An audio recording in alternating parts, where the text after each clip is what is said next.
नमस्कार साथियों, स्वागत है आप लोगों का आपके अपने यूट्यूब चैनल एक्सीलेंट क्लासेज में। साथियों, उम्मीद करते हैं आप अच्छे होंगे और आपकी पढ़ाई बहुत ही अच्छी चल रही होगी।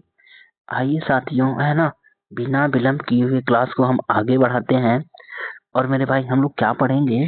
तो बायोलॉजी में आज हम क्या पढ़ेंगे? तो कोशिका के बारे में पढ़ेंगे। कोशिका मतलब सेल।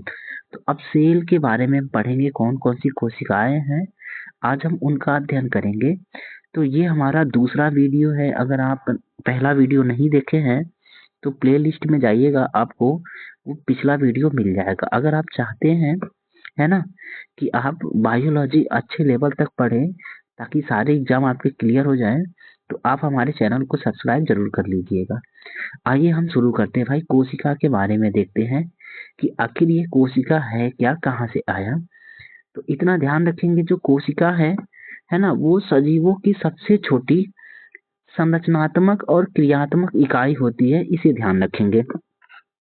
कोशिका सजीवों की सबसे छोटी क्रियात्मक बात कर दे चाहे संरचनात्मक बात कर दे, तो क्रियात्मक और रचनात्मक इकाई होती है कोशिका। ठीक है, इसको ध्यान रखेंगे। तो इसको ध्यान रखेंगे, कोशिका जीवों की सबसे छोटी इकाई होती है, जिसे जीवों की मूलभूत इकाई भी कहते हैं। इतना ध्यान रखिएगा। अब हम बात करें, ये कोशिका की खोज किसने किया था, है ना।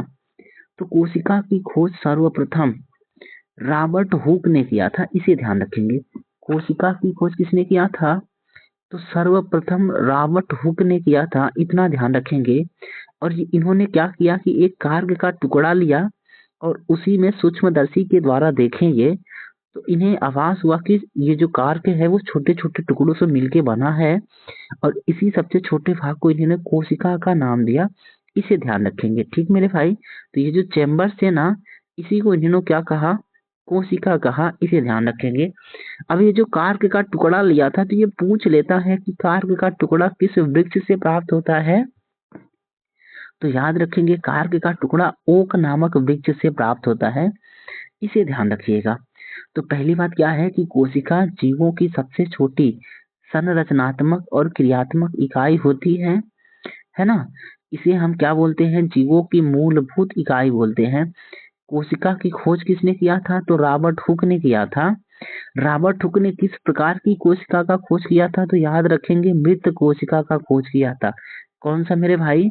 तो मृत कोशिका की खोज रॉबर्ट हुक ने किया था, इतना ध्यान रखेंगे। अब बात करें कि कोशिका के अध्ययन को क्या कहा जाता है, तो सीटोलॉजी कहा जाता है। क्या कहा जाता है मेरे भाई?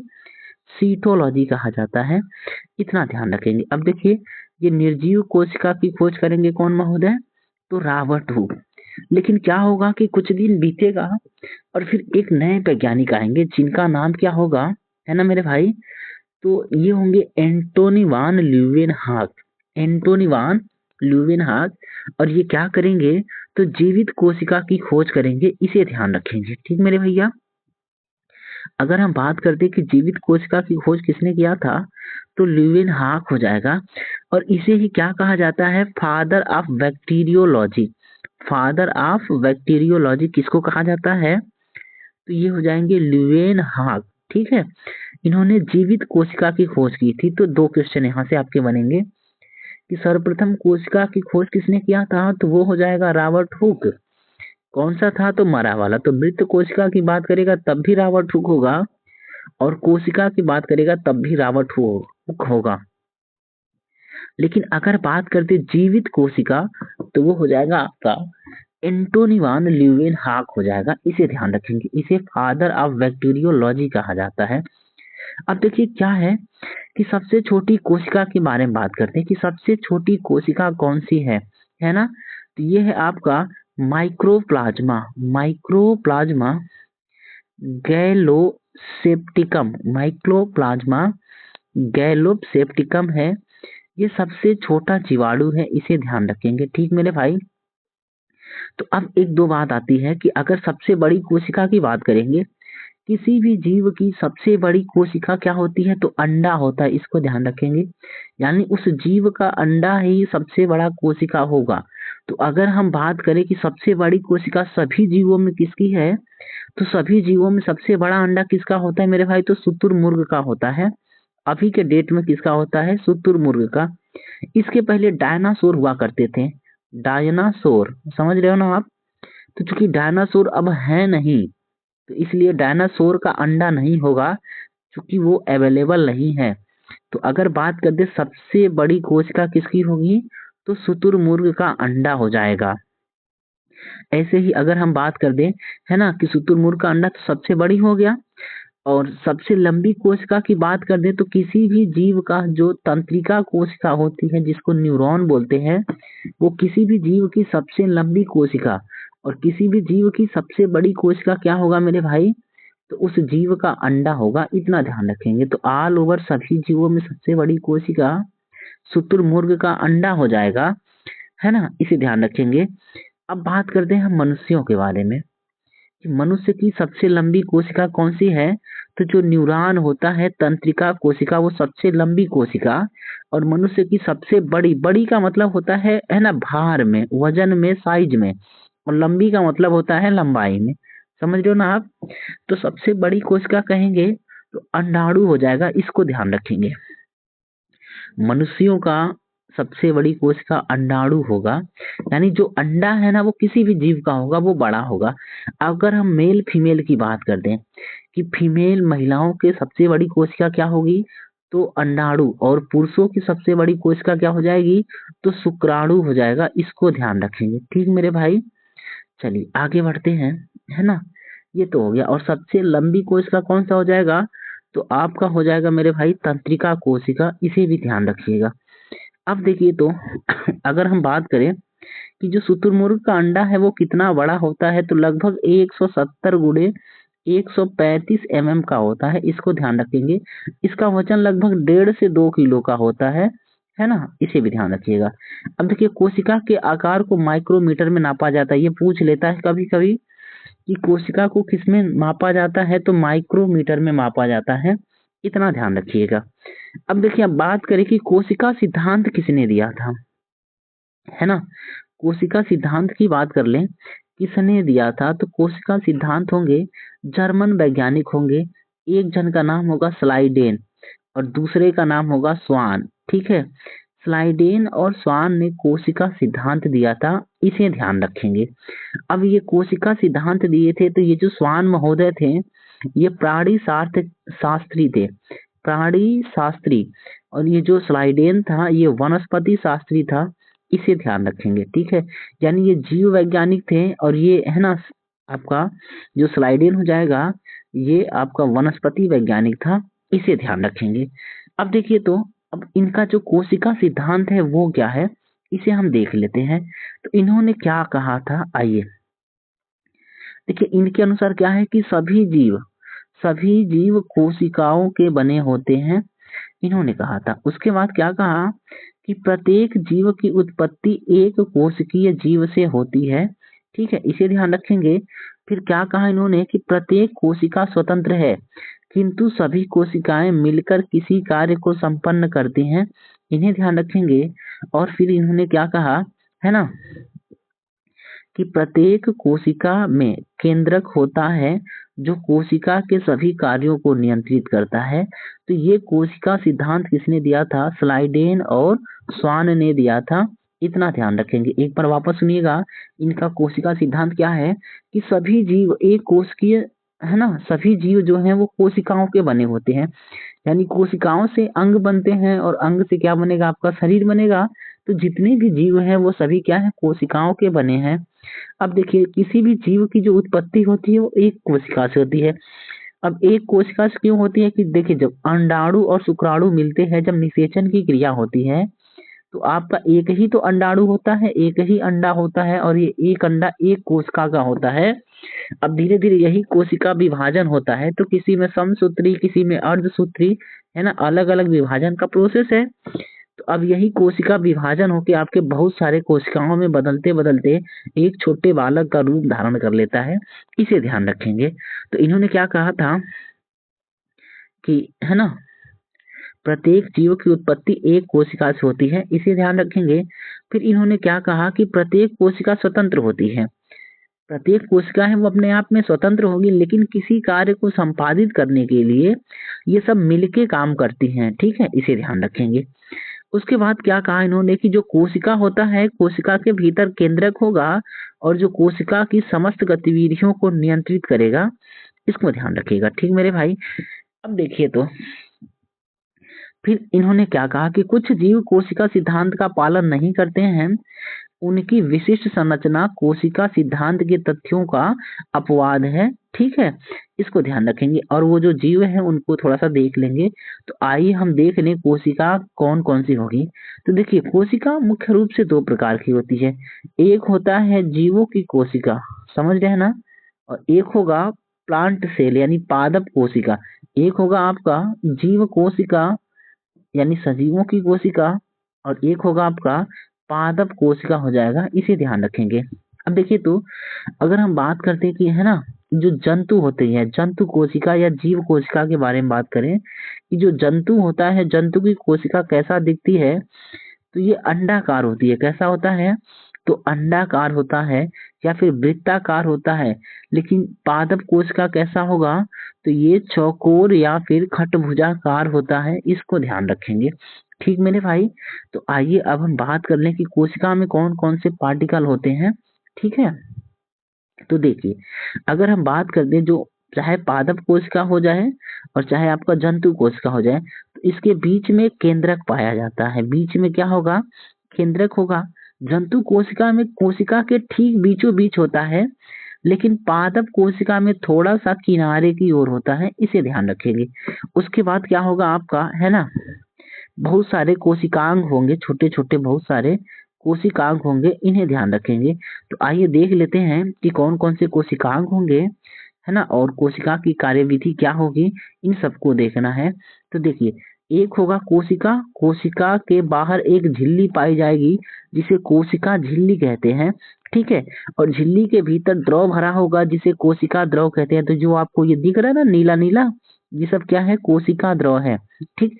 अब कोशिका द्रव में कोशिकांग तैरते हुए आपको मिल जाएंगे। अब ये कोशिकांग कोशिका द्रव में तैरते रहेंगे और बीच में क्या होगा, एक केंद्रक होगा। केंद्रक के बाहर एक झिल्ली होती है जिसे केंद्रक झिल्ली कहते हैं, और केंद्रक के अंदर द्रव भरा होगा जिसे केंद्रक द्रव कहेंगे, इन्हें ध्यान रखेंगे। तो अभी सब चीजों को हम बारी बारी एक एक करके देख लेंगे।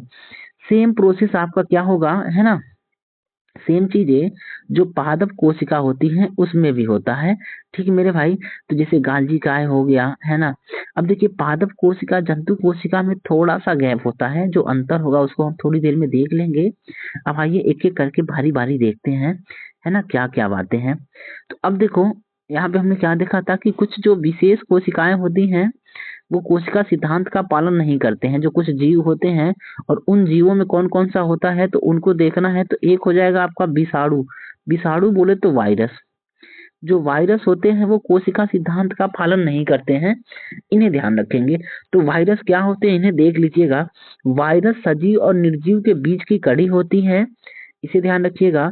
जो वायरस होते हैं, है ना, ये संक्रामक परजीवी होते हैं, इन्फेक्शन फैलाने वाले होते हैं, इनको ध्यान रखेंगे। जो स्वतंत्र अवस्था में निष्क्रिय होते हैं और निर्जीव समान, क्या बोला है, निर्जीव के समान व्यवहार करते हैं, परंतु अनुकूल वातावरण प्राप्त होने पर सक्रिय हो जाते हैं और जीवों के समान व्यवहार करते हैं, ये क्या होते हैं, तो वायरस होते हैं। एक बार वापस सुने, वायरस क्या होंगे, तो वायरस कोशिका सिद्धांत का पालन तो नहीं करते हैं, ठीक मेरे भाई। शकल देख लीजिए, अगर आप वायरस का शकल देखना चाहें वायरस कैसा दिखता है, तो कुछ इस तरह का दिखता है। तो जो वायरस होते हैं वो कोशिका सिद्धांत का पालन नहीं करते हैं। सामान्यतः यह क्या होंगे, सजीव और निर्जीव के बीच की कड़ी होते हैं। लेकिन होता क्या है कि ये जब तक किसी सजीव के शरीर में एंट्री नहीं करेंगे तब तक ये मृत होते हैं, समझ रहे हैं ना। यानी कोई मूवमेंट नहीं होगा, कोई प्रभाव नहीं दिखेगा। लेकिन जैसे ही किसी शरीर के अंदर ये प्रवेश कर जाएंगे तो ये एक्टिवेट हो जाते हैं और उस शरीर को फिर नुकसान पहुंचाना चालू कर देते हैं और अपनी संख्या को बढ़ाना चालू कर देते हैं, इनको ध्यान रखेंगे। तो ये होते हैं आपके वायरस जो कोशिका सिद्धांत का पालन नहीं करते हैं। सवाल यही बनता है कि निम्न में से कौन सा जीव कोशिका सिद्धांत का पालन नहीं करता है, तो उनमें से एक हो जाएगा आपका वायरस या फिर विषाणु। ठीक मेरे भाई, आइए आगे चलते हैं। अब देखिए तो क्या बोल रखा है ना विषाणुओं के बारे में। बोला है विषाणु केवल न्यूक्लिक अम्ल यानी कि डीएनए और आरएनए से निर्मित होते हैं। यानी जो जीवाणु होता है यानी विषाणु होता है ना वायरस, वो डीएनए और आरएनए का बना होता है, इसको ध्यान रखेंगे। इसके चारों ओर प्रोटीन का आवरण होता है। ठीक, देखना चाहे तो देख सकते हैं आप, इसके चारों ओर क्या होगा, ये प्रोटीन का आवरण होता है, इसे ध्यान रखेंगे। ये जो दीवार है ना, ये प्रोटीन की बनी होती है। ठीक मेरे भाई, उसके बाद क्या बोला है कि ये जीव है ना, ये जीव अपने विकास के क्रम में कोशिका की अवस्था तक नहीं पहुंच पाते हैं, इसलिए इन पर कोशिका सिद्धांत लागू नहीं होता है। तो मोटा मोटा ध्यान रखेंगे, वायरस पर कोशिका सिद्धांत लागू नहीं होता है। अब देखिए वायरस के बाद आता है वायराइड। ये भी कैसा होता है, तो वायरस के जैसा ही दिखता है, इसे ध्यान रखेंगे। एक वायराइड और अगला है प्रियान। ये लोग भी क्या होते हैं, वायरस की भांति ही क्या करेंगे, कोशिका सिद्धांत का पालन नहीं करते हैं। तो वायराइड क्या होता है, अभी फोटो देख लेंगे, है ना। तो देखिए वायराइड क्या होता है, विषाणु के समान परंतु आकार में अपेक्षाकृत छोटा पादप रोगकारी जीव होता है। पादपों में लगने वाला रोगकारी जीव होता है। विषाणुओं के विपरीत इसमें प्रोटीन नहीं होता है। ठीक है, और ये भी क्या होंगे, कोशिका सिद्धांत का पालन नहीं करते हैं, इतना ध्यान रखेंगे। यानी वायरस हो गया और वायराइड हो गया, ठीक, ये कोशिका सिद्धांत का पालन नहीं करते हैं। उसके बाद एक तीसरा है आपका प्रियान। जो प्रियान होता है ये भी कोशिका सिद्धांत का पालन नहीं करता है। अब देखिए प्रियान केवल प्रोटीन का बना होता है। ठीक, उसके बाद क्या है कि ये न्यूक्लिक अम्ल इसमें नहीं होता है। प्रियान प्रोटीन का बना होगा लेकिन न्यूक्लिक अम्ल डीएनए आरएनए नहीं होता है, इसको ध्यान रखेंगे। उसके बाद ये जीव मानव एवं पादपों में तंत्रिका संबंधित रोग उत्पन्न करते हैं, इनको भी ध्यान रखिएगा। ठीक है, अब कोशिका के स्तर से अत्यधिक छोटी संरचना होने के कारण ये कोशिका सिद्धांत का पालन नहीं करते हैं। यानी आपका एक तो वायरस हो गया, दूसरा वायराइड हो गया और तीसरा प्रियान हो गया। चौथा हो गया आपका आरबीसी लाल रुधिर कणिकाएं, ये कोशिका सिद्धांत का पालन नहीं करते हैं, इन्हें ध्यान रखेंगे। ठीक मेरे भाई, अब देखो जरा, अगर देखना चाहें आप, है ना, कि प्रियान कैसा दिखता है, तो प्रियान कुछ इस तरह का दिखता है। ये फुलझड़ी दिख रही ना आपको, तो ये क्या होगा मेरे भाई, प्रियान है, इसे ध्यान रखेंगे। और ये क्या है आपका आरबीसी है ना, आरबीसी बन जा मेरे भाई, आरबीसी लाल रक्त कणिकाएं या लाल रुधिर कणिकाएं हैं, कुछ ऐसा दिखती हैं। और आपका प्रियान कुछ ऐसा दिखता है, इसे ध्यान रखेंगे। ठीक मेरे भाई, आइए, तो कोशिका सिद्धांत का पालन कौन कौन नहीं करता है, तो एक हो जाएगा वायरस, दूसरा हो जाएगा वायराइड, तीसरा हो जाएगा प्रियान और चौथा हो जाएगा आपका आरबीसी लाल रक्त कणिकाएं, ये कोशिका सिद्धांत का पालन नहीं करती हैं। अब आगे आइए, तो अगर हम बात कर दे कि कोशिका के प्रकार कितने होते हैं, तो कोशिका दो प्रकार की होती है। पहले तो इसको हम देखेंगे, है ना। अब कोशिका दो प्रकार की है ना, केंद्रक के आधार पे होती है। यानी ऐसी कोशिकाएं जिनमें केंद्रक पाया जाता है उसको बोलते हैं यूकैरियोटिक। क्या बोलेंगे मेरे भाई, तो यूकैरियोटिक कोशिका बोलेंगे। ऐसी कोशिकाएं जिनमें केंद्रक होगा उसे हम यूकैरियोटिक कोशिका बोलेंगे, और जिनमें केंद्रक नहीं होगा उसे हम प्रोकैरियोटिक कोशिका बोलेंगे। तो आइए देख लेते हैं ये यूकैरियोटिक और प्रोकैरियोटिक कोशिकाएं हैं क्या। देखिए क्या बोला है कि प्रोकैरियोटिक, प्रो मतलब होता है प्री, यानी केंद्रक के पहले वाली कोशिकाओं को प्रोकैरियोटिक कोशिका कहा जाता है। और यू मतलब सहित, केंद्रक सहित कोशिकाओं को क्या कहा जाता है, यूकैरियोटिक कोशिकाएं कहा जाता है, इनको ध्यान रखेंगे। तो अब हम बात करते हैं इनमें अंतर क्या है ना। तो देखिए क्या बोल रखा है, प्रोकैरियोटिक कोशिकाएं कि यह प्राचीन कोशिका होती है, प्रोकैरियोटिक प्राचीन होती है और इसके अंतर्गत बैक्टीरिया, माइक्रोप्लाज्मा, नील हरित शैवाल आदि आते हैं। इनमें माइटोकॉन्ड्रिया है ना, उसके बाद गाल्जी बॉडी यानी गाल्जी का है, लाइसोसोम नहीं पाया जाता है, और साथ में ये 70S प्रकार की होती हैं। इसमें राइबोसोम होता है, डीएनए होगा गोलाकार में होगा और एकल सूत्रीय होगा, इसको ध्यान रखेंगे। इसमें केंद्रक नहीं पाया जाता। सबसे मेन बात क्या है कि केंद्रक नहीं पाया जाता है। एक बार वापस देखिएगा कि जो प्रोकैरियोटिक होती हैं उसमें केंद्रक नहीं होता है। उसके बाद जो डीएनए होगा ना वो किस प्रकार का होगा, तो गोलाकार होगा और इसमें 70S प्रकार का राइबोसोम पाया जाता है, इसको ध्यान रखेंगे। माइटोकॉन्ड्रिया, गाल्जी बॉडी और लाइसोसोम इसमें नहीं पाया जाता है, इतना ध्यान रखिएगा। अगर हम बात कर दें है ना यूकैरियोटिक कोशिकाओं के बारे में, तो देखिए जो यूकैरियोटिक कोशिकाएं हैं ये क्या होंगी कि वास्तविक कोशिका होती हैं और इसमें क्या होता है केंद्रक पाया जाता है। उसके बाद बोला है कि इसके अंतर्गत सभी जीव और पौधे आते हैं यूकैरियोटिक में, जैसे हम लोग हो गए, जितने जीव है ना वो सब के सब कौन होंगे, तो यूकैरियोटिक वाले होंगे। अब माइटोकॉन्ड्रिया, गाल्जी बॉडी है ना, लाइसोसोम और अन्य जो कोशिकांग हैं वो सबके सब इसमें पाए जाएंगे, इसे ध्यान रखेंगे। अब देखिएगा अगर हम बात कर दें तो राइबोसोम इसमें 80S प्रकार का होता है यूकैरियोटिक में, और आपका प्रोकैरियोटिक में 70S प्रकार का होता है, इसे ध्यान रखेंगे। अब जो डीएनए होता है यूकैरियोटिक में है ना द्विकुंडलित संरचना होती है, इसे ध्यान रखिएगा, सीढ़ी नुमा संरचना होती है। तो आइए देख लेते हैं कि आपका यूकैरियोटिक और प्रोकैरियोटिक कोशिका दिखती कैसी है। तो देखिए ये है आपका यूकैरियोटिक, ये कौन सा है, यूकैरियोटिक कोशिका है, और ये कौन सा है आपका प्रोकैरियोटिक है। तो प्रोकैरियोटिक कोशिका में यहाँ पे केंद्रक नहीं है, जबकि यहाँ पे क्या है, केंद्रक है। इसमें विकसित कोशिकांग है, देखिए दुनिया भर के क्या है, विकसित कोशिकांग है, और इसमें कोशिकांग कुछ ही है, सब कुछ नहीं है, इसे ध्यान रखेंगे। ठीक मेरे भाई, तो प्रोकैरियोटिक में केंद्रक नहीं होगा और यूकैरियोटिक में केंद्रक के साथ में विकसित कोशिकांग होता है, इसको ध्यान रखेंगे। ये 70S प्रकार का होगा, तो ये 80S प्रकार का राइबोसोम पाया जाता है, इसको भी ध्यान रखिएगा। ठीक मेरे भाई, आइए आगे बढ़ते हैं। अगर आपको वीडियो पसंद आ रहा हो तो महोदय आपसे निवेदन है कि चैनल को जरूर सब्सक्राइब करिएगा, है ना, और अपने मित्रों को शेयर भी कर दीजिएगा। कह दीजिएगा कि बायो का क्लास चल रहा है, अगर आप पढ़ना चाहें, एक अच्छी तैयारी करना है तो आप कर लीजिएगा। हाँ, अगर आपको पीडीएफ चाहिए तो आप हमारा टेलीग्राम चैनल ज्वाइन कर सकते हैं, जिसका लिंक आपको डिस्क्रिप्शन बॉक्स में मिल जाएगा। अब देखिए पादप, अब हम बात कर लें कोशिका, ये तो हो गया केंद्रक के आधार पे 2 प्रकार की होगी। अब हम बात करें कि वैसे है ना कोशिका कितने प्रकार की होती, तो मूल रूप से 2 होगा।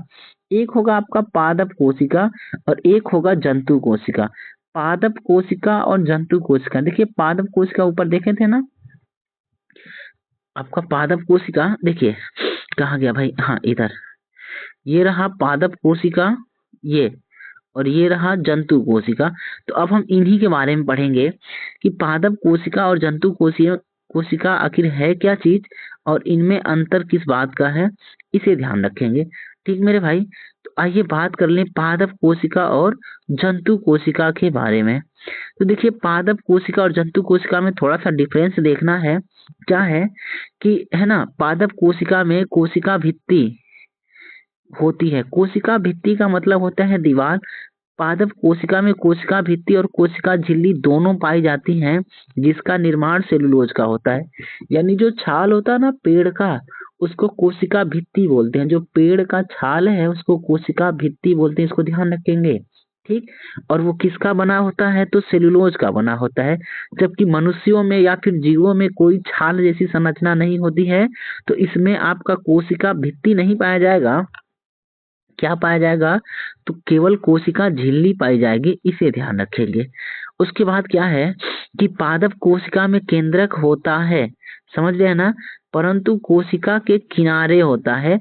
लेकिन क्या है आपका जंतु कोशिका में केंद्रक बीच में होता है, इसको ध्यान रखेंगे। ठीक मेरे भाई, अब देखिए केंद्रक झिल्ली तो पादप कोशिका में होती है और जंतु कोशिका में भी क्या होता है, केंद्रक झिल्ली पाई जाएगी, इसको ध्यान रखेंगे। अगला है आपका पादप कोशिका में लवक पाया जाता है। लवक बोले तो हरित लवक, यानी जो लवक आपके देखिए 2 प्रकार के होते हैं, एक होता है वर्णी लवक, एक होता है अवर्णी लवक।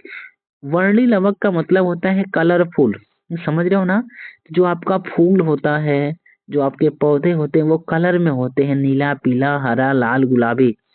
लेकिन जो जीव होता है ना उसमें लवक नहीं पाया जाता है, इसको ध्यान रखेंगे। और खास कर तो हरित लवक नहीं पाया जाता है। अगर मान लीजिए जीवों में लवक पाया जाता ना, तो जो जीव है वो भी नीले, पीले, है ना, गुलाबी, हरे, कई कलर के होते, इसको ध्यान रखेंगे। ठीक मेरे भाई। तो कोशिका की बात करेंगे तो पादप कोशिका में लवक पाया जाएगा, है ना, लवक।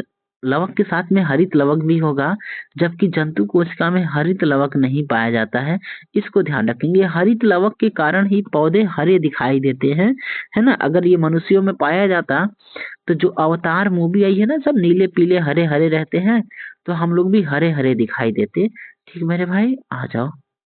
अब देखो उसके बाद क्या बोला है कि राइबोसोम दोनों में पाया जाता है। तो हम देख लेते हैं भाई, जंतु कोशिका और पादप कोशिका कैसे दिखती है, इसको ध्यान रखेंगे। देखिएगा, ये है जंतु कोशिका और ये वाला है आपका पादप कोशिका। ठीक है, ये पादप कोशिका है और ये क्या है, जंतु कोशिका। तो दोनों का स्ट्रक्चर ध्यान से देखिए, ये गोलाकार होता है और ये क्या होगा आपका, चौकोर आकार का होगा। तो देखिए जंतु कोशिका में क्या क्या पाया जाएगा और पादप कोशिका में, देखिए पादप कोशिका में जो नाभिक है, केंद्रक, केंद्रक कहाँ होगा, बीच में ना होकर किनारे की ओर होगा। केंद्रक के बाहर एक झिल्ली पाई जाती है जिसे केंद्रक झिल्ली कहा जाता है, और केंद्रक के भीतर एक द्रव पाया जाएगा जिसे केंद्रक द्रव कहा जाएगा। कोशिका के चारों ओर एक झिल्ली होगी, यानी पहले तो कोशिका भित्ति होगी और कोशिका भित्ति के अंदर की ओर एक झिल्ली होगा। ठीक है, जिसे कोशिका झिल्ली कहा जाता है, सेल मेम्ब्रेन कहा जाता है। इनको ध्यान रखेंगे। ठीक मेरे भाई। अब देखिए इसके बीच में द्रव भरा होगा, जिसको, है ना, पानी भरा होगा, जिसको हम क्या बोलेंगे, कोशिका द्रव। अब कोशिका द्रव और केंद्रक द्रव दोनों को जीव द्रव्य कहा जाता है, इसको ध्यान रखिएगा। ठीक मेरे भैया। अब देखो जरा, अब क्या होगा कि पादप कोशिका में रिक्तिका बड़े बड़े आकार की पाई जाती है, यानी बहुत बड़ी बड़ी रिक्तिकाएं पाई जाती है। इसीलिए जो लकड़ी होता है ना वो हल्का होता है, ठोस नहीं होता है। ठीक है, क्योंकि लकड़ी में रिक्तिकाएं पाई जाती हैं। अब जो इसका कोशिका भित्ति है वो सेल्यूलोज का बना होगा, इसको भी ध्यान रखिएगा। अब देखिए इसमें क्लोरोप्लास्ट पाया जाएगा। क्लोरोप्लास्ट बोले तो हरित लवक पाया जाएगा, और भी बहुत सारे आपके वर्डी अवर्डी लवक पाया जाता है, इनको ध्यान रखेंगे। अगर हम बात कर दे मेरे भाई, है ना, कि उसके बाद आपका क्या पाया जाएगा, तो माइटोकॉन्ड्रिया पाया जाएगा। क्या पाया जाएगा, माइटोकॉन्ड्रिया। इसको कोशिका का पावर हाउस कहा जाता है।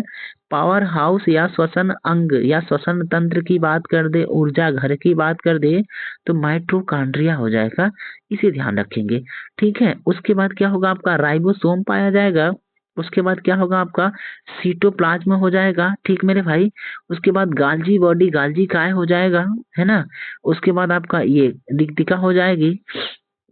उसके बाद लाइसोसोम होगा। लाइसोसोम को कोशिका का आत्मघाती थैली कहा जाता है, इनको ध्यान रखिएगा। उसके बाद आपका हो जाएगा अंतःप्रदबयी जालिका। अंतःप्रदबयी जालिका जो केंद्रक के ऊपर लगी होती है, इन्हें ध्यान रखेंगे। सेम चीजें क्या होगा कि आपके पादप कोशिका में पाया जाएगा। बस पादप कोशिका में क्या होगा कि आपका क्लोरोप्लास्ट या हरित लवक या फिर लवक नहीं पाए जाते हैं। रिक्तिकाएं पाई जाती हैं मगर बहुत छोटी छोटी होती हैं, इनको ध्यान रखेंगे। ठीक है, तो आपका जो पादप कोशिका हो गया। जंतु कोशिका को देख लेते हैं। जंतु कोशिका के बाहर की ओर एक झिल्ली पाई जाती है जिसे कोशिका झिल्ली कहा जाता है। झिल्ली के बीच में द्रव भरा होगा जिसे कोशिका द्रव कहा जाएगा। इसी द्रव में बहुत सारे कोशिकांग तैरते रहते हैं, इनको ध्यान रखेंगे।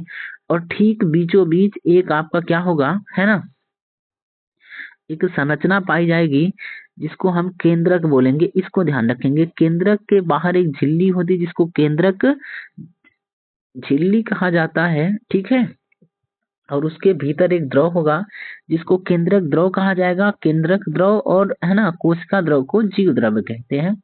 तो आइए अब हम देख लेते हैं कौन कौन सा चीज इसमें पाया जाएगा। ठीक मेरे भाई। देखिए बीचों बीच केंद्रक हो गया। उसके बाद अगर हम बात करते हैं तो एक होगा आपका, है ना, माइटोकॉन्ड्रिया हो जाएगा। माइटोकॉन्ड्रिया ऊर्जा घर हो जाएगा। उसके बाद आपका क्या हो जाएगा, है ना, राइबोसोम हो जाएगा, प्रोटीन की फैक्ट्री। उसके बाद क्या होगा आपका, रिक्तिकाएं छोटी छोटी पाई जाएंगी।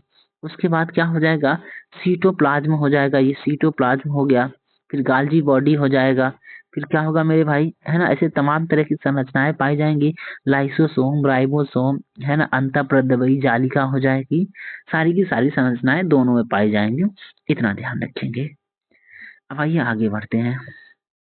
देखिए थोड़ा सा अंतर था ना, तो जो पादप कोशिकाएं होती है उसमें रिक्तिका बड़े आकार की होती है और जंतु में क्या होगा, छोटे आकार का होगा। पादप कोशिकाओं में लाइसोसोम नहीं पाया जाएगा, जबकि जंतु कोशिकाओं में लाइसोसोम पाया जाता है। पादप कोशिकाओं में गुणसूत्र होते हैं, समझ लेना, लेकिन बड़े आकार के होते हैं, और जंतु कोशिकाओं में गुणसूत्र होते हैं मगर छोटे आकार के होते हैं, इन्हें ध्यान रखेंगे। अगर बात कर दें जो पादप कोशिकाएं हैं, इसमें 2 प्रकार की अंतःप्रद्रवी जालिका पाई जाती है, जिनकी संख्या कम होती है। लेकिन अगर हम बात करते हैं जंतु कोशिका में, तो जो अंतःप्रद्रवी जालिका होती है वो दोनों पाई जाएगी, खुरदुरी और चिकनी दोनों प्रकार वाली होती हैं, और इनकी संख्या अधिक होती है, इतना ध्यान रखिएगा। ठीक मेरे भैया। अब आओ, अब देखिए जो पादप कोशिकाएं होती हैं, है ना, इनमें प्रकाश संश्लेषण होता है, लेकिन जंतु कोशिकाओं में क्लोरोप्लास्ट पाया नहीं जाता है, इसलिए प्रकाश संश्लेषण नहीं होगा। पादप कोशिकाओं में कार्बोहाइड्रेट का संचय स्टार्च के रूप में होता है, जबकि जंतु कोशिकाओं में कार्बोहाइड्रेट का जो संचय है वो ग्लाइकोजन के रूप में होता है, इनको ध्यान रखिएगा। पादप कोशिकाओं में सेंट्रियोल नहीं पाया जाता है, जबकि जंतु कोशिकाओं में सेंट्रियोल पाया जाता है, इसे ध्यान रखिएगा। उसके बाद है आपका कि पादप कोशिकाओं में रसधानियां पाई जाती हैं और जंतु कोशिकाओं में रसधानियां नहीं पाई जाती हैं, इन्हें ध्यान रखेंगे। अब देखो भैया, एक नोट के रूप में याद रखिएगा, है ना, कि पादप कोशिका में जो आपका भोजन था वो स्टार्च के रूप में था, जंतु कोशिका में किसके रूप में था, तो ग्लूकोज के रूप में था, यानी ग्लाइकोजन के रूप में था। लेकिन अगर हम बात कर दें कि भैया कवक में भोजन किस रूप में होता है, तो ग्लाइकोजन के रूप में होता है, इसको ध्यान रखेंगे। जो कवक है ना, वो अपने भोजन को ग्लाइकोजन के रूप में संचित करते हैं, इसे ध्यान रखिएगा। अब हम बारी बारी बात करेंगे कोशिका भित्ति के बारे में, जो कोशिकांग है उनके बारे में। अगर आपको वीडियो पसंद आ रहा हो तो लाइक जरूर करिएगा, अपने मित्रों में शेयर भी कर दीजिएगा, ठीक मेरे भाई। और चैनल पे नए हैं तो आप चैनल को सब्सक्राइब कर लीजिए। अगर आप चाहते हैं कि पूरा बायो आप पढ़ें, एक अच्छे लेवल का सारा कंटेंट कुछ भी छोड़ा ना जाए, तो हमारे चैनल पे आप बने रह सकते हैं। देखिए कोशिका भित्ति के बारे में बात करेंगे। भित्ति का मतलब होता है दीवार, और दीवार का मतलब क्या होगा कि छाल, समझ रहे हो ना आप। तो जो पेड़ की छाल है, आप देखेंगे ना पेड़ को टच करेंगे तो छाल होता है, तो छाल के बारे में, लकड़ी के बारे में बात हो रही है। तो कोशिका भित्ति किसकी बनी होगी, सेलुलोज की बनी होती है। ये सवाल बहुत पूछता है, और मानव का जो पाचन तंत्र है वो सेलुलोज को नहीं पचा सकता, इसको ध्यान रखेंगे, ठीक है। यह केवल पादप कोशिका में पाया जाता है, और कोशिका भित्ति निश्चित आकार प्रदान करती है। जो पेड़ होते हैं ना, उनका जो आकार होता है वो कौन तय करता है, तो कोशिका भित्ति सेल वाल तय करता है, इसको ध्यान रखेंगे, ठीक मेरे भाई। अब देखिए कोशिका भित्ति के बाद एक झिल्ली होता है जिसको कोशिका झिल्ली कहते हैं। तो अब सेल मेम्ब्रेन के बारे में जान लेते हैं, ये कोशिका झिल्ली होती क्या है, ठीक मेरे भैया। आओ जरा, तो यह पादप कोशिका एवं जंतु कोशिका दोनों में पाई जाती है। जंतु कोशिकाएं, है ना, चारों तरफ से अत्यंत महीन पारदर्शक एवं अर्धपारगम्य झिल्ली से घिरी होती हैं। इसी झिल्ली को क्या बोलते हैं, कोशिका झिल्ली या फिर सेल मेम्ब्रेन बोलते हैं, इतना ध्यान रखेंगे। तो ये क्या होगा, अर्धपारगम्य झिल्ली होती है जो कोशिका को घेरे रहती है, और इसके बीच में क्या होता है, कोशिका द्रव भरा होता है, इसको ध्यान रखेंगे, ठीक मेरे भाई। अब कोशिका झिल्ली की बाहरी तथा भीतरी परत प्रोटीन एवं मध्यवर्ती परत लिपिड, है ना, फास्फोलिपिड की बनी होती है। तो पूछ लेगा कि जो कोशिका झिल्ली होती है वो किसकी बनी होती है, तो फास्फोलिपिड का बना होगा, और किसका बना होगा, प्रोटीन का बना होगा, इसको ध्यान रखेंगे, ठीक मेरे भाई। काम क्या है, तो इसके भीतर क्या होता है कि कोशिका द्रव भरा होता है जिसमें कोशिका अंग होते हैं, है ना। कैसी होती है, तो ये अर्धपारगम्य होती है। अर्धपारगम का मतलब होता है जो कुछ को जाने दे और कुछ को न जाने दे, ठीक मेरे भाई। आइए अब बात कर लेते हैं, है ना। बोल रखा है कोशिका झिल्ली का मुख्य कार्य कोशिका के भीतर से बाहर जाने वाले पदार्थों का चयन करना। कोशिका झिल्ली या भित्ति के अंदर एक गाढ़ा महीन रंगहीन, है ना, पारभासी या पारदर्शी लसलसा चिपचिपा वजन युक्त द्रव भरा होता है जिसे जीव द्रव्य कहते हैं। तो याद रखेंगे, जीव द्रव्य कोशिका द्रव और केंद्रक द्रव दोनों को मिला के ही जीव द्रव्य कहते हैं, इसे ध्यान रखेंगे। और कोशिका द्रव या फिर जीव द्रव्य में ही कोशिका की संपूर्ण क्रियाएं संपन्न होती हैं, इसे भी ध्यान रखेंगे। तो जो जीव द्रव्य है वो दो भागों में बटा होता है, एक होगा आपका केंद्रक द्रव और दूसरा होगा कोशिका द्रव, इसे ध्यान रखिएगा। ठीक मेरे भाई। उसके बाद है आपका, है ना, जब कोशिका के बाहर चारों ओर उपस्थित जल के अणुओं की सांद्रता कोशिका के अंदर जल के अणुओं की सांद्रता से अधिक होती है तो कोशिका फूल जाती है। इसको ध्यान रखिएगा। मतलब समझ रहे ना कि कोशिका के बाहर जो चारों ओर पानी होगा, ठीक, और अणुओं की सांद्रता कोशिका के भीतर के जल के अणुओं की सांद्रता से अधिक होगा तो कोशिका फूल जाएगा, सिंपल सी बात है। उसके बाद बोला है अल्प पराशरी माध्यम में कोशिका द्रव का सिकुड़, है ना, सिकुड़ना पादप कोशिकाओं में जीव द्रव्य सिकुड़ने से परिभाषित होता है, इसे ध्यान रखेंगे। तो थोड़ा देख तो लो भैया, कोशिका द्रव और केंद्रक ये लोग कैसे होते हैं, इनकी शक्ल देख लीजिएगा। तो ये तो हो गया आपका कोशिका, भी देखे थे। अब देखो केंद्रक कुछ इस प्रकार का होता है, ये केंद्रक है, इसके बाहर एक झिल्ली होगी जिसको केंद्रक झिल्ली बोलेंगे, और बीच में देखिए ये हरा हरा ना आपको दिख रहा है, नीला नीला, ये पानी भरा है, इस पानी को केंद्रक द्रव कहते हैं, इसको ध्यान रखेंगे। ठीक है। केंद्रक के बीच में एकदम अंदर एक पोर्शन होगा जिसको केंद्रिका कहते हैं, इसको ध्यान रखिएगा। ठीक मेरे भाई। और इसमें बहुत सारी धागे नुमा संरचना होगी जिसे क्रोमेटिन धागा बोलते हैं, और इसी में क्या लगा होगा, तो डीएनए लगा होता है, इन्हें भी ध्यान रखिएगा। ठीक मेरे भाई। अब आ जाओ जरा आगे बढ़ते हैं, है ना। अब देखो, अब ये क्या है कि हम केंद्रक के बारे में बात कर रहे हैं, किसके बारे में बात होगी अब, केंद्रक के बारे में। तो केंद्रक क्या है, केंद्रक पादप कोशिका एवं जंतु कोशिका दोनों में पाई जाती है, इसको ध्यान रखेंगे। इसकी खोज किसने किया था, तो केंद्रक की खोज रॉबर्ट ब्राउन ने किया था, इसको ध्यान रखिएगा। तो किसने किया था, तो रॉबर्ट ब्राउन ने केंद्रक की खोज किया था। अब देखिए रॉबर्ट ब्राउन के द्वारा केंद्रक की खोज की गई थी। यह कोशिका का मुख्य भाग होता है, इसको ध्यान रखेंगे। केंद्रक क्या होता है, कोशिका का मुख्य भाग होता है। शक्ल देख लीजिए केंद्रक कैसा है, तो कोशिका का मुख्य भाग होता है। ठीक है। किसने खोजा था, तो रॉबर्ट ब्राउन ने खोजा था, इसको ध्यान रखेंगे। इसका काम क्या है, तो कोशिका के संपूर्ण गतिविधियों को नियंत्रित कौन करता है, तो आपका केंद्रक करता है, इसे ध्यान रखिएगा। ठीक है। अब देखिए तो केंद्रक में क्या होता है कि, है ना, यह कोशिका का मुख्य भाग होता है और इसमें डीएनए, डीएनए का मतलब क्या होगा, डीऑक्सी न्यूक्लिक एसिड तथा आरएनए और जो गुणसूत्र होते हैं ना, वो केंद्रक में ही पाए जाते हैं। अधिकांश भाग केंद्रक में होगा, कुछ भाग माइटोकॉन्ड्रिया तथा कुछ भाग लवक में भी पाया जाता है। ठीक है। तो इसको ध्यान रखेंगे। आपका डीएनए, आरएनए, है ना, और जो गुणसूत्र है वो कहाँ पाए जाएंगे, तो केंद्रक में पाए जाएंगे। अब देखिए कोशिका का जो गतिविधियां हैं वो कौन नियंत्रित करता है, तो केंद्रक करता है, इसको ध्यान रखेंगे। जो कोशिका के अनुवांशिक पदार्थों का भंडारण गृह है वो कहाँ पे होगा, तो केंद्रक में होगा, जो प्रजनन में महत्वपूर्ण भूमिका निभाता है। ठीक है। चलो भाई अब बात कर लें कि केंद्रक के कितने भाग होते हैं, तो केंद्रक के 4 भाग होते हैं। कौन कौन सा, केंद्रक कला, केंद्रक द्रव, केंद्रिका और क्रोमेटिन धागा। केंद्रक कला, केंद्रक द्रव, केंद्रिका और क्रोमेटिन धागा होता है। तो एक बार इनकी शक्ल देख लीजिएगा कैसा होता है। तो एक हो गया क्रोमेटिन धागा हो गया, केंद्रक, है ना, कला हो गया यानी केंद्रक झिल्ली हो गया, ये केंद्रिका हो गया। ठीक है। इसको ध्यान रखेंगे। ठीक मेरे भाई। अब आ जाओ जरा, उसके बाद है आपका माइटोकॉन्ड्रिया। अगला कोशिकांग है माइटोकॉन्ड्रिया। शक्ल देखना चाहें तो आप देख सकते हैं। माइटोकॉन्ड्रिया कैसा होगा, तो कैप्सूल के नुमा संरचना होगी, एक कैप्सूल यानी डंडाकार संरचना होती है, इसको ध्यान रखेंगे। ठीक है। तो इसमें थोड़ा सा डीएनए भी पाया जाता है माइटोकॉन्ड्रिया में।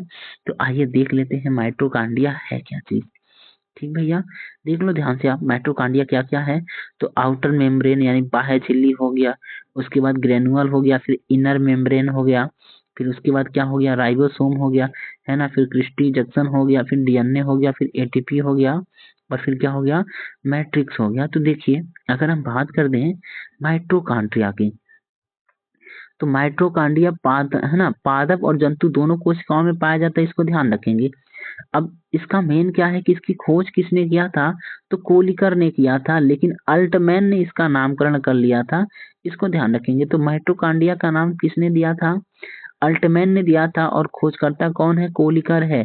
कभी कभी पूछ लेता है माइटोकॉन्ड्रिया का खोज किसने किया था, तो वहां पे ऑप्शन में दे देगा अल्टमैन दे देगा, इसे ध्यान रखेंगे। ठीक मेरे भाई, तो देखिए अब अल्टमैन हो गया और वेंडा हो गया, ठीक है। आइए, तो माइटोकॉन्ड्रिया क्या होगा, पादप कोशिका और जंतु कोशिका दोनों में पाया जाता है, और इसको सबसे पहले किसने खोजा था, तो कोलिकर ने खोजा था। अल्टमैन ने इसे बायोब्लास्ट कहा, किंतु एक सी वेंडा नामक व्यक्ति होगा जो माइटोकॉन्ड्रिया नाम देगा, इसे ध्यान रखेंगे। अब जो माइटोकॉन्ड्रिया है ना, वो कोशिका द्रव्य में पाया जाने वाला गोलाकार अथवा सूत्राकार, यानी सूत्राकार का मतलब होता है डंडाकार, कैप्सूल नुमा संरचना होती है। माइटोकॉन्ड्रिया दोहरी झिल्ली से घिरी संरचना होती है, और इन उभारों को क्रिस्टी कहते हैं, इसको ध्यान रखेंगे। आपको माइटोकॉन्ड्रिया के बारे में बस इतना ध्यान रखना है कि माइटोकॉन्ड्रिया को कोशिका का पावर हाउस या ऊर्जा घर कहते हैं। ठीक, माइटोकॉन्ड्रिया को कोशिका का पावर हाउस या ऊर्जा घर कहते हैं, इसको ध्यान रखिएगा। और इसे श्वसन तंत्र भी कहते हैं, माइटोकॉन्ड्रिया को कोशिका का श्वसन तंत्र कहते हैं। और जो पावर हाउस है, यानी जो भी ऊर्जा का उत्पादन होगा, है ना, वो ऊर्जा किस रूप में संचित होगी, तो एटीपी, एडिनोसिन ट्राई फास्फेट के रूप में संचित होती है, इसे ध्यान रखेंगे। आपके माइटोकॉन्ड्रिया में क्या होता है कि भोजन का ऑक्सीकरण होता है, इसे ध्यान रखेंगे। ठीक मेरे भाई, अब देखो, अब जो डीएनए है ना, वो केंद्रक के अलावा माइटोकॉन्ड्रिया और जो आपका लवक होता है वहां भी पाया जाता है। तो माइटोकॉन्ड्रिया कुछ इस प्रकार का दिखता है, इसे ध्यान रखेंगे हम, ठीक है। अब देखो जरा आप, अगला है आपका लवक।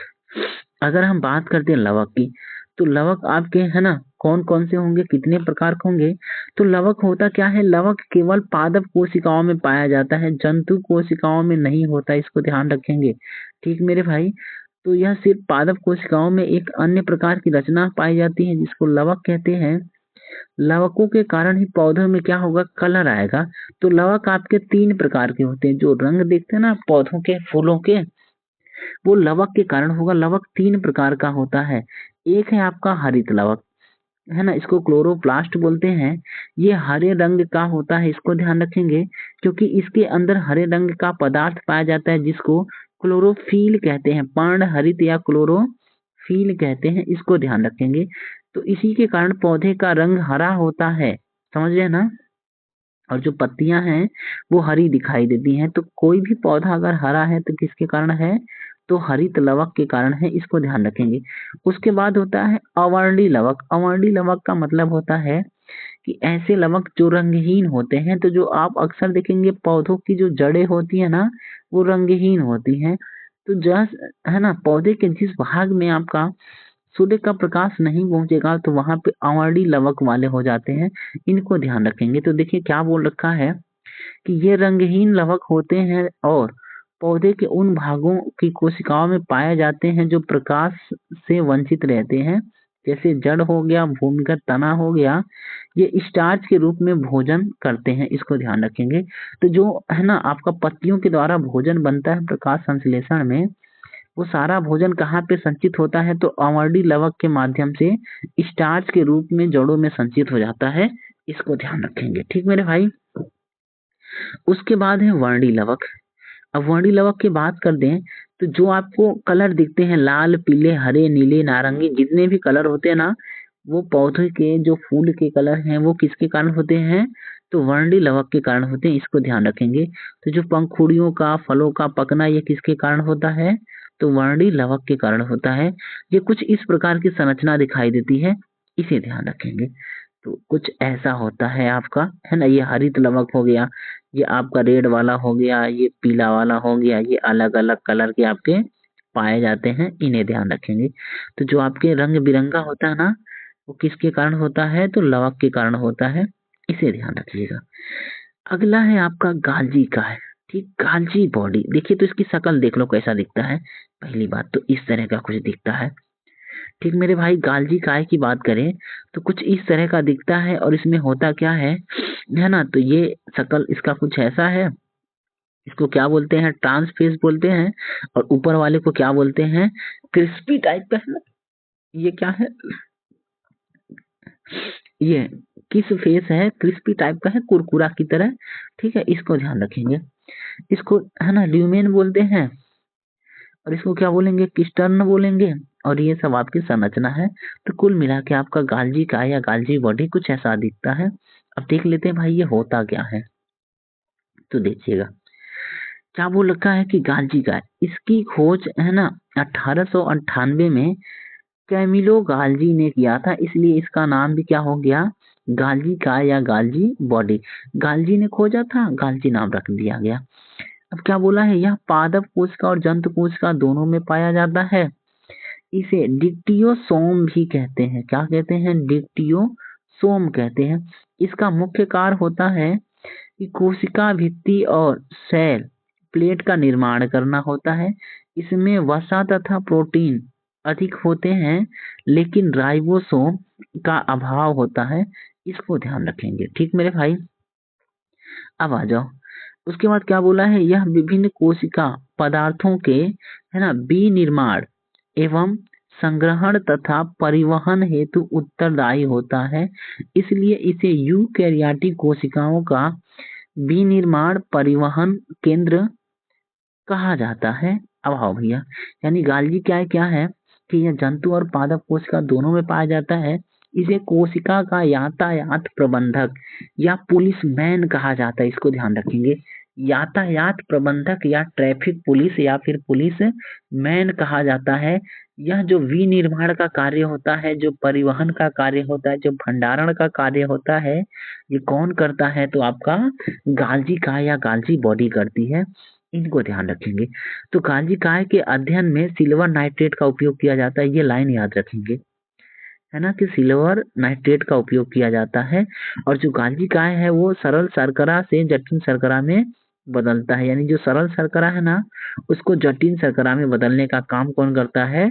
तो गाल्जी काय करता है। ठीक मेरे भाई, शक्ल वापस देख लीजिए कैसा दिखता है। अब आओ भैया, अब बात कर लें हम, है ना, किधर गया मेरे भाई? तो लाइसोसोम। लाइसोसोम, अब ये क्या होता है? तो इनको देख लीजिएगा कि यह सिर्फ जंतु कोशिका में पाया जाता है, लाइसोसोम। और इसकी खोज किसने किया था? तो डी डब ने किया था। डी डब ने किया था, इसको ध्यान रखेंगे। यह एक सूक्ष्म गोल इकहरी झिल्ली से घिरी थैलीनुमा संरचना होती है। इसको ध्यान रखेंगे। इसके अंदर एक बीकर पाया जाता है। बीकर जीवधारियों में पाया जाने वाला विशेष उत्प्रेरक होते हैं जो जैविक क्रियाओं की गति को बढ़ाते हैं। अब लाइसोसोम में पाया जाने वाला बीकर विघटनकारी होते हैं और विभिन्न पदार्थों का पाचन करते हैं। ठीक है, इसको ध्यान रखेंगे। अब सुनो, कुल मिला के बात यह है कि जो लाइसोसोम होता है ना, ये केवल जंतु कोशिका में पाया जाएगा। डी डब ने इसको खोजा था। इसको कोशिका का आत्मघाती थैली कहते हैं, इतना ध्यान रखेंगे। आत्मघाती थैली या आत्महत्या की थैली। आत्महत्या की थैली किसको कहते हैं? तो लाइसोसोम को कहते हैं। क्यों कहते हैं? क्योंकि ये उत्प्रेरक पाया जाता है इसमें। अब ये उत्प्रेरक जो होगा, समझ रहे ना मेरे भाई, तो ये उत्प्रेरक क्या करता है कि क्रिया को बढ़ा देगा, पाचन को। लेकिन जब बाहर से कुछ मिलना बंद हो जाएगा ना, तो ये कोशिका को ही पचा जाएगा, यानी ये कोशिका को नष्ट कर देगा। इसे ध्यान रखेंगे। इसलिए इसको क्या बोलते हैं? कोशिका की आत्मघाती थैली बोलते हैं। इतना ध्यान रखेंगे। ठीक मेरे भाई, देखिए, आत्महत्या की थैली कहा जाता है। इसका शक्ल देख लो कैसा होता है। तो कुछ इस तरह का होता है। ये इसमें चिपका है, चिपका रहेगा। ठीक मेरे भाई, ये चिपक चले, चिपक चिपक, ये चिपक जाएगा। तो कुछ इस तरह का दिखता है आपका कौन सा? तो लाइसोसोम दिखता है। ठीक है, इसमें आपके बहुत सारे एंजाइम पाए जाते हैं। क्या पाए जाएंगे? तो आपके बहुत सारे विघटनकारी अम्लीय एंजाइम पाए जाते हैं। इसको ध्यान रखेंगे। तो ये सब एंजाइम है तमाम तरह के, ठीक मेरे भाई। अब ये क्या होगा कि बाहर से कुछ मिलना बंद होगा तो ये कोशिका को ही पचा जाएगा। ठीक, आइए अगला देखते हैं। अगला है आपका राइबोसोम। ठीक मेरे भाई, राइबोसोम और तारक का है। तो राइबोसोम का शकल देखना चाहे तो देख सकते हैं, ये राइबोसोम है। ये क्या है, राइबोसोम है। और ये क्या है, तारक काय है। तो आइए राइबोसोम क्या होता है उसको देख लेते हैं। तो राइबोसोम के बारे में बात करते हैं तो ये क्या है ना, यह पादप और जंतु दोनों कोशिकाओं में पाया जाता है। और इसकी खोज किसने किया था, तो पैलेट ने किया था। अब पैलेट ने किया था इसीलिए राइबोसोम को पैलेट कण भी कहते हैं। क्या कहते हैं, पैलेट कण। पैलेट कण किसको कहते हैं, तो राइबोसोम को कहते हैं। सबसे छोटा कोशिकांग, कोशिका में सबसे छोटा कोशिकांग कौन होगा, तो राइबोसोम होता है, इसे ध्यान रखेंगे। और इसे प्रोटीन की फैक्ट्री कहते हैं, इतना भी ध्यान रखिएगा। ठीक मेरे भाई, तो आइए देख लेते हैं राइबोसोम क्या है ना, कि पादप और जंतु दोनों कोशिकाओं में पाया जाता है। इसकी खोज पैलेट ने किया था। ये सबसे छोटा कोशिकांग है। ठीक है। अब राइबो न्यूक्लिक एसिड जो आरएनए है ना, ये अम्ल और प्रोटीन से बना होता है। तो आरएनए और प्रोटीन से कौन बना होता है, तो राइबोसोम बना होता है, इसको ध्यान रखेंगे। ये प्रोटीन संश्लेषण के लिए स्थान प्रदान करता है। प्रोटीन को पचाने के लिए ये स्थान प्रदान करता है कौन, राइबोसोम। इसलिए इसे प्रोटीन की फैक्ट्री कहा जाता है, इतना ध्यान रखेंगे। इसका मुख्य कार्य क्या होगा, तो प्रोटीन का संश्लेषण करना होता है। तो राइबोसोम सबसे छोटा कोशिकांग होता है, पैलेट ने खोजा था इसलिए पैलेट कण कहते हैं। आरएनए और प्रोटीन है ना से बना होता है, और प्रोटीन का यहाँ पे संश्लेषण होता है, इसलिए इसे प्रोटीन की फैक्ट्री कहते हैं, इतना ध्यान रखेंगे। अगला है, देखो आप देख लो, शक्ल देखना चाहो तो ये जो आपको तारनुमा समस्या दिख रहा है ना, ये सब धागे जो है ना, ये क्या है आपका, तो राइबोसोम है, इसको ध्यान रखिएगा। ठीक मेरे भाई, अच्छा देख लेते हैं। दूसरा है तारक काय। अब तारक काय क्या होता है, तो सेंट्रोसोम है ना, यह सिर्फ जंतु कोशिकाओं में पाया जाता है। और इसकी खोज किसने किया था, बोवेरी ने किया था, इसको ध्यान रखेंगे। और ये जो सेंट्रोसोम है ना, ये कोशिका विभाजन के लिए उत्तरदायी होता है, इसको ध्यान रखेंगे। कोशिका विभाजन में उत्तरदायी कौन होगा, तो तारक काय होगा, तार देगा कोशिका को। और इसकी शक्ल कैसी दिखेगी, तो देख लीजिएगा, तारक काय कुछ ऐसा दिखता है। ठीक मेरे भाई, इस तरह की संरचना होती है तारक काय का। आइए आगे बढ़ते हैं। अब देखो भाई, तारक काय के बारे में क्या है कि यह सिर्फ जंतु कोशिका में पाया जाता है। वोवेरी ने किया था, और ये कोशिका विभाजन की क्रिया में सहायक होता है। अगला है ना, अगर हम बात कर दें तो ये तारक काय पाया कहाँ जाएगा, ध्यान से देखिएगा कि ये केंद्रक के समीप पाए जाते हैं। पाए जाने वाली संरचना है जो दो बेलनाकार रचनाओं से निर्मित होती है। तो आप देखिए, बेलनाकार है ना, कुछ इस तरह का है, ये बेलन के जैसा है।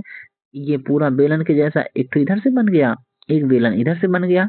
तो इनको ध्यान रखेंगे, क्या है ये, कि केंद्रक के समीप पाया जाने वाली संरचना है, और जो दो बेलनाकार संरचनाओं से निर्मित होती है, जिसे तारक केंद्र कहा जाता है।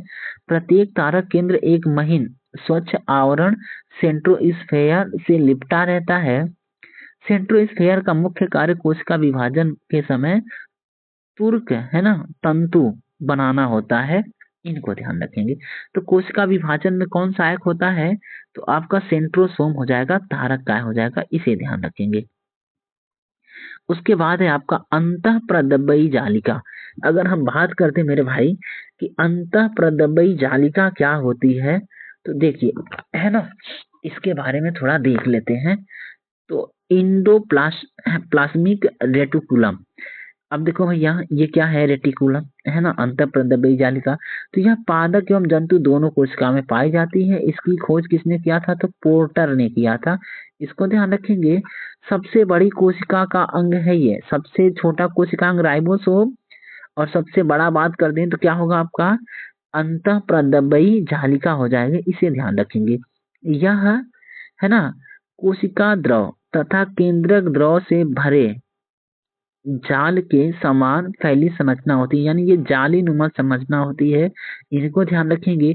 यह जाल परस्पर समानांतर ढंग से लगी चपटी नलिकाओं से बना होता है, इसको ध्यान रखिएगा।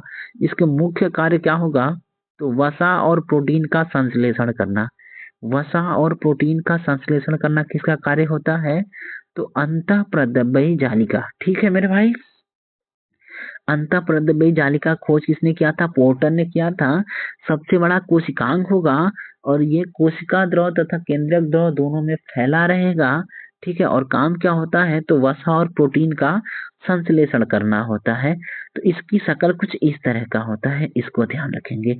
अंतःप्रद्रव्यी जालिका, ये वाला जो संरचना है ना, ये वाला शक्ल, इधर से देखो आप, ये वाला जो संरचना है ये क्या हो जाएगा?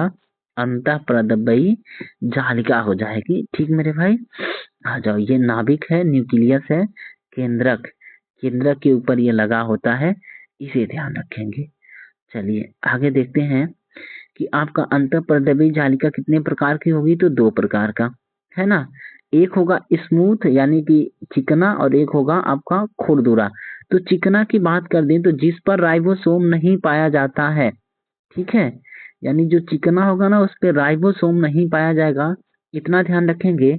और यह कोशिका में कार्बोहाइड्रेट तथा वसा का संश्लेषण करती है। यानी जो चिकनी वाली है ना, वो क्या करेगी? कार्बोहाइड्रेट और वसा का संश्लेषण करेगी, इसे ध्यान रखेंगे। और जो आपका रफ है, खुरदुरा है, वह प्रोटीन का संश्लेषण करेगी और राइबोसोम पाया जाएगा, इतना ध्यान रखिएगा। ठीक है, इसके बाद है रसधानियां। अब रसधानियों की बात कर दें हम, तो रसधानियां किस प्रकार का होगा इसको जरा देख लीजिएगा, है ना। रसधानी क्या होता है कि यह सिर्फ पादप कोशिकाओं में पाया जाता है और एक झिल्ली से घिरी हुई संरचना होती है जिसे टोनोप्लास्ट कहते हैं, टोनोप्लास्ट कहते हैं, इसे ध्यान रखेंगे। रसधानी में एक प्रकार का द्रव पाया जाता है जिसे कोशिका रस कहा जाता है। ठीक है, कोशिका रस में जल, खनिज, लवण, कार्बोहाइड्रेट इत्यादि पाए जाते हैं। तो ये हो गया आपका रसधानी। अंतःप्रद्रव्यी जालिका तो देखे हैं, इसको हटा दीजिए। ठीक मेरे भाई, अगर आपको वीडियो पसंद आ रहा हो तो आपसे निवेदन है कि चैनल को जरूर सब्सक्राइब कर लीजिएगा। आपके जो भी मित्र होंगे ना, उनमें आप शेयर कर दीजिएगा। तो बस आप 5-10 मिनट और बने रहिएगा, वीडियो समाप्त हो जाएगा। ठीक मेरे भाई, तो ये आपका डीएनए आरएनए बचा है, इनको थोड़ा सा देख लेते हैं। तो आइए हम बात कर दें, किधर गया जी, चलिए। अगर भैया वीडियो पसंद आ रहा हो तो जरूर लाइक करिएगा, है ना, मित्रों को शेयर कर दीजिएगा। चैनल पे नए हैं तो सब्सक्राइब भी कर लीजिएगा। देखिए अगर हम बात करें परासरण, परासरण क्या होता है? तो देखिए क्या है कि 2 भिन्न सांद्रता वाले घोलों के बीच होने वाली एक विशेष प्रकार की, है ना, विसरण क्रिया है जो अर्ध पारगम्य झिल्ली के द्वारा होता है। इसको यानी कि परासरण मतलब बह के निकलना, निकल जाना फिर या फिर आ जाना, वही क्या होगा? आपका परासरण होगा। कुल मोटा मोटा बात यह है, और ये किस पे निर्भर करता है? तो जो विलयन की सांद्रता है उस पर निर्भर करता है, इसको ध्यान रखेंगे। ठीक मेरे भाई, अब आइए गुणसूत्रों की बात करते हैं कि ये गुणसूत्र आखिर होते क्या है। तो इनके बारे में हम देखें, क्रोमोसोम्स क्या है। तो पहली बात तो ये होगी, क्रोमोसोम की खोज किसने किया था? तो देखिएगा, वाल्टेयर फ्लेमिंग नामक एक वैज्ञानिक थे, वाल्टेयर फ्लेमिंग, है ना, वाल्टेयर फ्लेमिंग नामक वैज्ञानिक थे। और 1882 में, है ना, इनके द्वारा खोज की गई थी किसकी? गुणसूत्र की, इसे ध्यान रखेंगे। गुणसूत्र जो होते हैं वो धागे नुमा संरचना होती है, ठीक है, इसे ध्यान रखेंगे।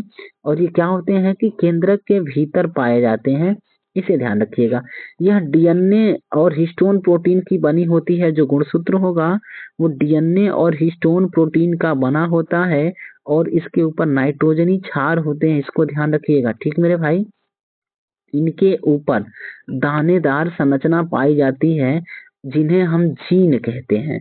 ठीक है, तो जो दानेदार संरचना होते हैं ना, उसी को क्या बोलते हैं? जीन कहते हैं, इसे ध्यान रखेंगे।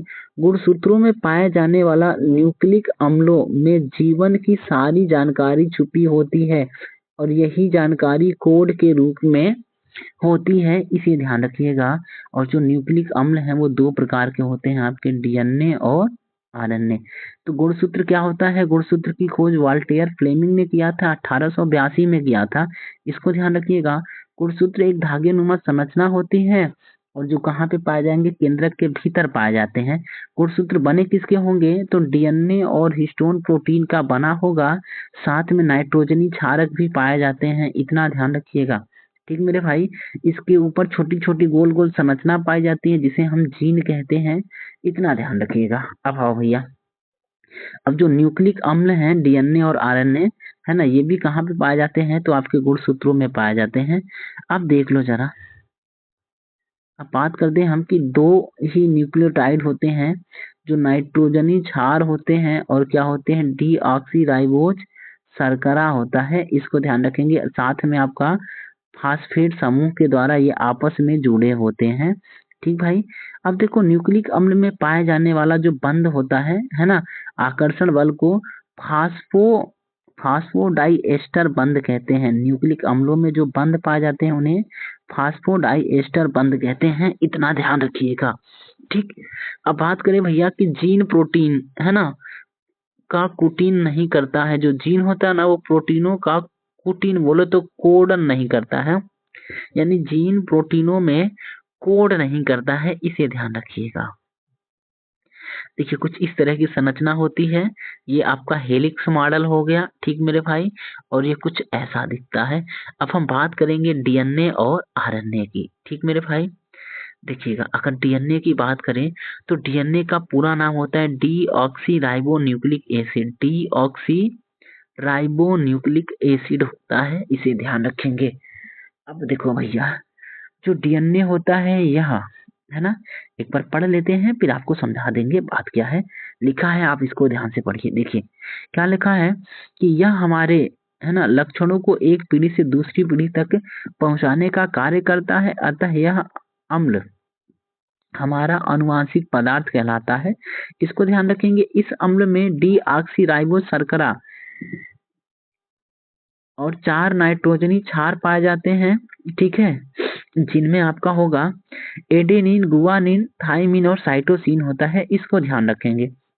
अब जो डीएनए होता है वो द्विकुंडलित संरचना होती है, इसको ध्यान रखेंगे। और खोज किसने किया था, तो वाटसन और क्रिक ने किया था, इसे ध्यान रखिएगा। ठीक मेरे भाई, अब देखो जरा अगर हम बात करते हैं डीएनए के बारे में है ना, तो जो डीएनए है, हाँ कहा गया जी, वो न्यूक्लियोटाइड का बहुलक होता है, इसको ध्यान रखेंगे। डीएनए क्या होता है, तो न्यूक्लियोटाइड का बहुलक होता है, इतना ध्यान रखिएगा। आप एक बार वापस सुन लीजिए, डीएनए क्या होता है, तो डीएनए का अधिकांश भाग केंद्रक में पाया जाता है, उसके बाद माइटोकॉन्ड्रिया फिर लवक में पाया जाता है। डीएनए पॉलीन्यूक्लियोटाइड होता है, इसको ध्यान रखेंगे। और वाटसन और क्रिक ने डीएनए का डबल हेलिक्स मॉडल दिया था, जिसके लिए इन्हें 1962 में नोबेल पुरस्कार दिया गया था। किसको दिया गया था, तो वाटसन एंड क्रिक को दिया गया था, इतना ध्यान रखेंगे। अब देखिए जो डीएनए होता है ना, तो इसमें द्विकुंडलित संरचना होती है और इसमें न्यूक्लियोटाइड के 2 धागे रहते हैं, इसको ध्यान रखेंगे। अगर आप देखना चाहें तो डीएनए को कुछ ऐसा देख सकते हैं कि द्विकुंडलित संरचना होती है। देखिए है ना, सीढ़ी नुमा संरचना, उसको ऐंठ देंगे सीढ़ी को, तो कुछ ये चाहे ऐसा देख लो चाहे आप ऐसा देख लो, तो द्विकुंडलित संरचना होती है, इसको ध्यान रखेंगे। और जो प्रत्येक धागे का निर्माण होता है, ये जो आपका एक धागा है ना ऐसे ऐसे गया है और एक इधर से आया है, चाहे इधर से देख लें आप, तो ये जो एक धागे का निर्माण होता है वो किसका होता है, तो डीऑक्सीराइबोज शर्करा, साथ में फास्फेट होगा और नाइट्रोजनी क्षार से बने होते हैं, इनको ध्यान रखेंगे। ठीक, अब अपने हरगोविंद खुराना साहब हुए थे, तो इन्होंने सर्वप्रथम प्रयोगशाला में डीएनए का संश्लेषण किया था, इसको ध्यान रखेंगे। अब देखो आप, ये जो आपको गोल गोल दिख रहा है ना, ये गोली छोटे छोटे रंग बिरंगे, इन्हीं को क्या कहते हैं, जीन कहते हैं। और यही क्या है, अनुवांशिक कोड इसी में लिखे हुए हैं, इनको ध्यान रखेंगे। ठीक मेरे भाई, अब आइए अगर हम बात करते हैं कि डीएनए में क्या क्या होता है, तो 4 नाइट्रोजनी क्षार पाए जाते हैं, एडेनिन, गुआनिन, थाइमिन और साइटोसिन। अगर आप देखना चाहें तो 4 नाइट्रोजनी क्षारक होते हैं, है ना, एडेनिन, गुआनिन, थाइमिन और साइटोसिन होता है, इसको ध्यान रखेंगे। अब देखो जरा, अगर बात करें एडेनिन और थाइमिन, एडेनिन और थाइमिन के बीच डबल बॉन्ड होता है, जबकि साइटोसिन और गुआनिन के बीच आपका ट्रिपल बॉन्ड होता है, इसे ध्यान रखेंगे। अब जो डीएनए होता है, डीएनए का हेलिक्स का जो व्यास होता है वो लगभग 20 एंगस्ट्राम से, है ना, होता है, इसको ध्यान रखेंगे। तो जो डीएनए का व्यास होता है वो लगभग 20 एंगस्ट्राम होता है, इसे ध्यान रखिएगा। और अगर हम कुंडली की लंबाई कर दें तो ये लगभग 34 एंगस्ट्राम होता है, इसको ध्यान रखेंगे। ठीक मेरे भाई, कहने का मतलब ये है ना, कि ये आपका जो व्यास है ये वाला, ये कितना होगा 20 एंगस्ट्राम, और ये जो लंबाई है ये वाला, ये कितना होगा तो 34 एंगस्ट्राम होता है लगभग में, इसको ध्यान रखेंगे। एक एंगस्ट्राम में 10 के पावर माइनस 10 मीटर होता है, इसे ध्यान रखिएगा आप। ठीक है, चलिए आगे बढ़ते हैं मेरे भाई, है ना। अब देखिए, जो डीएनए है, डीएनए के छोटे भाग को क्या कहते हैं तो जीन कहते हैं, और जो डीएनए है ना आनुवांशिक क्रियाओं का संचालक होता है, इसे ध्यान रखेंगे। डीएनए प्रोटीन का संश्लेषण करता है या फिर प्रोटीन के संश्लेषण को नियंत्रित करता है, इसे भी ध्यान रखिएगा। और जो जीन एडिटिंग की तकनीकी है ना, अभी क्या हो रहा है कि जीन बदल दिया जा रहा है। तो पहले जो आपका घेवड़ा छोटा सा आता था ना, घेवड़ा बोले तो तरोई, तो अभी क्या हो रहा है, बड़ा बड़ा आ रहा है। लौकी छोटी सी आती थी ना, अब बहुत बड़ी बड़ी आ रही है। तो वो क्या हुआ है कि जीन को एडिट कर दिया गया है। तो जीन एडिटिंग की तकनीकी को कहते हैं क्रिस्पर तकनीकी। क्या कहते हैं मेरे भाई, तो क्रिस्पर तकनीकी कहते हैं। और सन 2020 में इस तकनीकी को ही नोबेल पुरस्कार दिया गया था, इसे ध्यान रखेंगे। अब देखो भैया, ये तो हो गया आपका डीएनए। अब हम देखेंगे किसको, आरएनए को। तो आरएनए को क्या बोलते हैं, ribose nucleic acid, ribose nucleic acid बोलते हैं, इसे ध्यान रखिएगा। देखिए कौन कौन सी बातें आरएनए में, तो देख लेते हैं भाई। तो क्या होता है कि जो आरएनए है ना, यह केवल विषाणु, यानी यह अम्ल केवल कुछ विषाणुओं का ही अनुवांशिक पदार्थ होता है। हमारे शरीर में डीएनए की सूचनाओं का डिकोड करने एवं उन सूचनाओं को आगे क्रियान्वित करने का कार्य कौन करता है, तो आरएनए करता है, इसको ध्यान रखेंगे। इन सूचनाओं से ही हमारे शरीर में प्रोटीन का संश्लेषण होता है, इसको ध्यान रखेंगे। इस अम्ल में राइबोज शर्करा और 4 नाइट्रोजनी क्षार पाए जाते हैं। डीएनए में थाइमीन क्षार होता है, इसकी जगह आरएनए में क्या हो जाएगा, यूरेसिल हो जाएगा, इसे ध्यान रखेंगे। तो वापस देखें क्या है कि डीएनए का जो उल्टा होता है वो कौन होगा, आरएनए होगा। डीएनए में जो कोड होता है उसको डिकोड करने का जो काम करता है वो कौन करता है, आरएनए करता है, इसको ध्यान रखेंगे।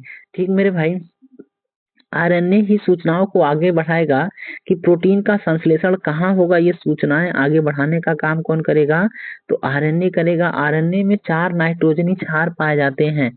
ठीक है, 4 नाइट्रोजनी क्षार में क्या होगा, वहां पे आपका थाइमीन था, समझ रहे हैं ना, तो यहाँ पे यूरेसिल हो जाएगा, थाइमीन की जगह बाकी सारी संरचना वैसे ही रहेगा, इसे ध्यान रखेंगे। प्रोटीन के संश्लेषण में ये भी सहायक होता है। ठीक है, अब सुनो भैया, अब ये दिखता कैसे है, तो सिंगल हेलिक्स मॉडल होता है, इसमें एक ही कुंडली होती है, 2 कुंडली नहीं होती है, इतना ध्यान रखेंगे। कुछ इस तरह का आपका दिखता है, कौन, आरएनए। ठीक मेरे भाई, डीएनए डबल था ना, ऐसे आपका इस तरह का था, लेकिन आरएनए क्या है कि केवल एक ही रस्सी होगी, इसमें एक ही धागा होगा, इतना ध्यान रखेंगे। अब हम बात करते कि आरएनए के प्रकार, है ना, कि आरएनए कितने प्रकार का होता है, तो थोड़ा सा ध्यान रखिएगा। आरएनए 3 प्रकार का होता है। ये जो आरएनए है ना, ये कितने प्रकार का होगा, एक 3 प्रकार का होगा। एक होगा आरएनए, आर क्या बोलते हैं, राइबोसोमल आरएनए। अब ये जो राइबोसोमल आरएनए है ये पूरा 80% होता है, टोटल आरएनए का कितना होगा, तो 80% भाग होता है आपका राइबोसोमल आरएनए। इसका काम होता है ना, कि राइबोसोम पर लगा रहता है और प्रोटीन संश्लेषण में सहायक होता है, इसको ध्यान रखेंगे। उसके बाद दूसरा होता है टीआरएनए।